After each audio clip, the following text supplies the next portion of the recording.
পুরুষদের ক্ষেত্রে বারবার ইউরিন পাস হওয়া বা ইউরিন ধরে রাখতে না পারা অনেকের ক্ষেত্রেই দেখা যায়। এই ধরনের সমস্যা থেকে বিভিন্ন ধরনের ইউরিনারি রোগের সৃষ্টি হয়। তার মধ্যে অন্যতম হলো ইউরিনারি ইনফেকশন। যদি কোনো কারণে এই ধরনের সমস্যার সৃষ্টি হয় তাহলেই বা কি করবেন এবং এই সমস্যা থেকে কিভাবে দ্রুত সমাধান পাবেন, আজ এই সমস্ত বিষয়গুলি নিয়েই জানাচ্ছেন বিশিষ্ট ডক্টর সদাজিৎ ব্যানার্জি। নমস্কার, আমার নাম ডক্টর সদাজিৎ ব্যানার্জি। আমি একজন ইন্টারনাল মেডিসিন এবং জেরিয়াট্রিক্স স্পেশালিস্ট। আমি আজকে যে বিষয় নিয়ে আলোচনা করব সেটার আমার মূল আলোচনার বিষয় হবে বয়স্কদের মধ্যে প্রস্রাব সংক্রমণ বা ইনকন্টিনেন্স বা মানে পেচ্ছাপ ধরে রাখতে না পারার সমস্যা নিয়ে আমি আজকে আলোচনা করব। বয়স্ক মানুষদের ক্ষেত্রে আমরা দেখতে পাই যে মহিলাদের ক্ষেত্রে এক রকমের ইউরিনের সমস্যা দেখা দেয়, পুরুষদের মধ্যে ইউরিনের সমস্যা অন্যরকমভাবে দেখা দেয়।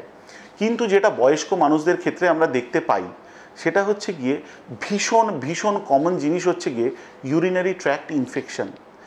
যেহেতু আমাদের যে ইউরিনারি ট্র্যাক্টটা, মহিলাদের মধ্যে ইউরিনারি ট্র্যাক্টটা হচ্ছে গিয়ে শর্টার মানে ছোট এবং পুরুষদের ইউরিনারি ট্র্যাক্টটা লম্বা, সেই কারণে পুরুষদের মধ্যে কম বয়সের সময় ইউরিনের যে সংক্রমণ সেটার সংখ্যা কম, আপেক্ষিকভাবে কম।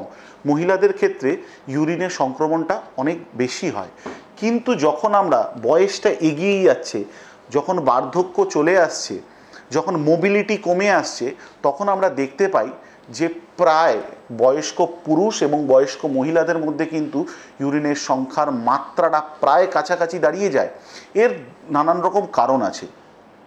প্রথম কারণ যে মোবিলিটির ইস্যু যেহেতু আসছে, বয়সের সাথে সাথে মোবিলিটি ইস্যু যেহেতু আসে, সেহেতু এদের হাইজিন মেনটেন করাটা প্রচণ্ড ডিফিকাল্ট হয়ে যায়, যার জন্য ইউরিনের ইনফেকশনটা মারাত্মকভাবে হয়। আরেকটা জিনিস যেটা যে আমাদের দেশে এখন প্রায় প্রচুর মানুষ ডায়াবেটিসের রোগী। তো এই ডায়াবেটিস যাদের যত বেশি, যত ইল কন্ট্রোলড বা যত মানে কন্ট্রোলটা যাদের যত কম ডায়াবেটিসের, তাদের ক্ষেত্রে ইউরিনের সংক্রমণের সংখ্যাটা আরও বেশি বেড়ে যায়। আমাদের দেশে এখন এক ধরনের ওষুধ এসছে যেগুলোকে আমরা বলি SGLT2 ইনহিবিটর, ড্যাপাগ্লিফ্লোজিন বা এমপ্যাগ্লিফ্লোজিন। এদেরকে বলা হয় ওয়ান্ডার ড্রাগস। এই যে ওষুধগুলো, এগুলো আমরা ডায়াবেটিক রোগীদের দিয়ে থাকি। এর একটা দারুণ ভালো এদের এফেক্ট আছে রেনাল হেলথ মানে কিডনি এবং হার্টে কার্ডিওভ্যাসকুলার হেলথের উপরে এর একটা দারুণ প্রভাব। ডায়াবেটিসের সঙ্গে সঙ্গে এদের কার্ডিও প্রোটেক্টিভ এবং রেনাল প্রোটেক্টিভ একটা এফেক্ট আছে। কিন্তু এখানে আমাদের মাথায় রাখতে হবে, যেহেতু এই ওষুধগুলি খেলে এদের একটা মারাত্মক সাইড এফেক্ট চলে আসে, যেটা আমরা বয়স্কদের ক্ষেত্রে ভীষণভাবে দেখতে পাই, সেটা হচ্ছে গিয়ে ইউরিনারি ট্র্যাক্ট ইনফেকশন। যেহেতু ইউরিনে গ্লুকোজের মানে বর্জনের মাত্রাটা বাড়িয়ে দেয় এই ওষুধগুলি, সেই জন্য আমরা বারবার বয়স্ক মানুষদের ক্ষেত্রে, যারা ডায়াবেটিক পেশেন্ট, যারা এই ধরনের ওষুধগুলি খাচ্ছেন, তাদের ক্ষেত্রে কিন্তু আমরা ইউরিনারি ট্র্যাক্ট ইনফেকশন মাঝে মাঝেই পাচ্ছি। এটা গেল 2 নম্বর। 3 নম্বর জিনিস, যখনই একজন বয়স্ক মানুষ, বয়সের সাথে সাথে পুরুষ মানুষদের মধ্যে প্রস্টেটের সমস্যা নানান সময় চলে আসে। প্রস্টেটের সমস্যা আমরা সবসময় আমাদেরকে মাথায় রাখতে হবে 3টে প্যারামিটার্সের: হেজিটেন্সি, ফ্রিকোয়েন্সি অ্যান্ড আর্জেন্সি। ডাক্তারবাবু বড় ঘন ঘন বাথরুম পাচ্ছে, আমার কি ডায়াবেটিস হলো? নাও হয়ে থাকতে পারে। আপনাকে রাত্রিবেলা বারবার উঠে বাথরুম যেতে হচ্ছে, সেটার কারণ আপনার প্রস্টেটের সমস্যাও হতে পারে। পা ফুলছে, আপনার প্রস্টেটের সমস্যাও হতে পারে। দ্বিতীয়, ফ্রিকোয়েন্সি কথা বললাম আমরা, সঙ্গে হচ্ছে আর্জেন্সি। ডাক্তারবাবু বাথরুম পেলে আর চেপে রাখতে পারি না, যেন মনে হয় এক্ষুনি দৌড়ে যেতে হবে, তো সেটা হচ্ছে আর্জেন্সি। এবং হেজিটেন্সি, ডাক্তারবাবু বাথরুম করতে গেলাম, খুব জোরে বেগ পেয়েছে, কিন্তু প্রথম দিকে যেন বাথরুমটা একটু আটকে হচ্ছে, এবং বাথরুম করার পরেও মাঝে মাঝেই আমার ফোটা ফোটা পেচ্ছাপ আমার পড়েই যাচ্ছে। তো এগুলো প্রস্টেটের সমস্যা হতে পারে বয়স্ক মানুষদের ক্ষেত্রে। একজন বয়স্ক পুরুষ মানুষ যার ক্ষেত্রে প্রস্টেটের সমস্যা আছে, তার মাঝে মাঝে ইউরিনারি ট্র্যাক্ট ইনফেকশন হওয়ার চান্সেসটাও বাড়তে থাকে। মহিলাদের ক্ষেত্রেও ইউরিনারি ট্র্যাক্ট ইনফেকশন কমন, বয়স্ক মহিলাদের ক্ষেত্রে আরও কমন। আমাদেরকে সবসময় মাথায় রাখতে হবে ইউরিনারি ট্র্যাক্ট ইনফেকশন সেটা যদি ছড়িয়ে যেতে থাকে, ব্লাডার ইনফেকশন ইউরেথ্রাইটিস থেকে সিস্টাইটিস হয়ে ইভেন পাইলোনেফ্রাইটিস, যেটা হচ্ছে কি কিডনির মুখ অবধি ছড়িয়ে যাওয়ার যে প্রবণতা, এবং একবার যদি উপর দিকে উঠে যায় পাইলোনেফ্রাইটিস হলে সেটা কিন্তু একটা মারাত্মক পর্যায়ে পৌঁছে যায়। আমাদের দেশে আমরা এখনও পর্যন্ত আইসিইউতে যেসব পেশেন্টরা ভর্তি আছে তাদের ক্ষেত্রে অনেকের ক্ষেত্রেই আমরা দেখতে পাই যে তারা কিন্তু অনেকেই মারা যাচ্ছেন আনকন্ট্রোলড ইউরিনারি ইনফেকশনের জন্য, ইউরোসেপসিস, সেপটিক শক এবং ইউরোসেপসিসের থেকে। তো সেই কারণে যত শীঘ্র সম্ভব আমাদেরকে ইউরিনারি ট্র্যাক্ট ইনফেকশনটাকে পিক আপ করে নিতে হবে, ডায়াগনোসিস করে নিতে হবে, এবং যত তাড়াতাড়ি সেটা চিকিৎসা হওয়া সম্ভব সেটাকে চিকিৎসা করে ফেলতে হবে।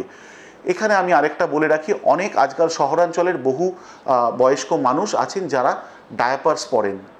এই ডায়াপার্স কিন্তু বারবার আপনাদেরকে বদলাতে হবে, কেন একটানা অনেকক্ষণ ধরে একটা ডায়াপার ইউজ করলে কিন্তু আমরা অনেক সময়ই দেখতে পাই ইউরিনারি ট্র্যাক্ট ইনফেকশনের মাত্রা বেড়ে যেতে থাকে।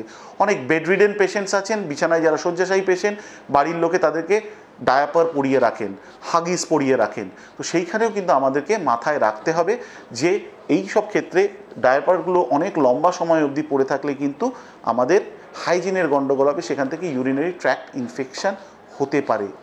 আরেকটা জিনিস সবসময় আমি বলবো যে আমাদেরকে চেষ্টা করতে হবে বাইরের দেশে কোথাও ওভার দ্য কাউন্টার ডাক্তারবাবুর প্রেসক্রিপশান ছাড়া কোনো অ্যান্টিবায়োটিক দেওয়া হয় না। আমাদের দেশে আমরা মারাত্মকভাবে অ্যান্টিবায়োটিক অ্যাবিউজ করি।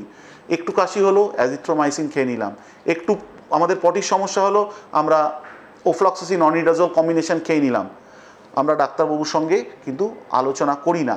এই জন্য দেখা যাচ্ছে আজকালকার ক্ষেত্রে প্রচণ্ড রকমের drug resistance, antibiotic resistant urinary tract ইনফেকশনের পরিমাণ কিন্তু প্রচণ্ডভাবে বেড়ে গেছে।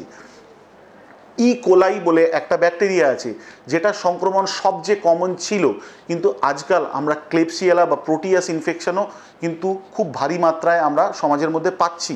এবং এই যে ইনফেকশনগুলো এদের মধ্যে কিন্তু অনেকেই কিন্তু মাল্টি ড্রাগ রেজিস্ট্যান্ট, মানে অনেক অ্যান্টিবায়োটিকে এদের ক্ষেত্রে কাজ হবে না।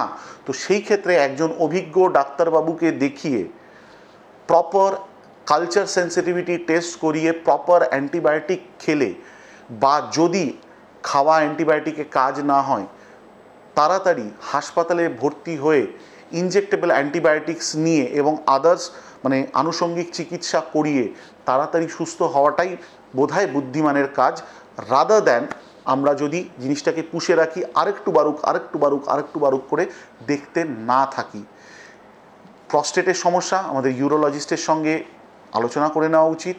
আমাদের যে ইনকন্টিনেন্স সেটার জন্য আপনাকে একজন জেরিয়াট্রিক্সের ডাক্তারবাবু বা একজন আপনার ইউরোগাইনোকোলজিস্ট বা ইউরোলজিস্টও আপনাকে নানানভাবে সাহায্য করতে পারেন। তাই জন্য আপনার ইউরিনের যত্ন নিন, ইউরিনারি ইনফেকশনের থেকে আপনি নিজেকে বাঁচিয়ে রাখুন। ধন্যবাদ।